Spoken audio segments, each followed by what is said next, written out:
Tired of that curved, unnatural look in your GoPro footage? GoPro cameras are amazing for action, but their wide-angle lenses often create a fisheye distortion that can make your otherwise stunning shots look, well, a little less professional. Today, I'll show you how to easily fix this in Adobe Lightroom, correcting those curved lines and making your footage look more natural. First, import your GoPro photos into Lightroom. Once imported, navigate to the Develop module, which is where we'll perform all our edits. Scroll down the right-hand panel until you find the Lens Correction section, and inside this section, you'll see two tabs: Basic and Manual. We'll primarily be using the Basic tab for this fix. Under the Basic tab, locate the Enable Profile Corrections checkbox. Simply click it to activate it. Lightroom's intelligent engine will automatically detect the make and model of your GoPro lens and apply the appropriate corrections. We'll instantly see straighter lines and a more natural perspective. Watch as the curved horizon straightens and the distortion around the edges disappears.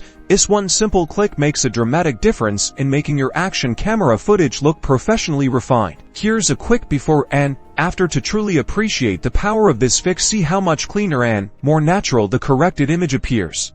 With just a few clicks, you can transform your GoPro shots from fun action clips into polished, professional visuals. Try this out on your next set of GoPro photos and elevate your editing game.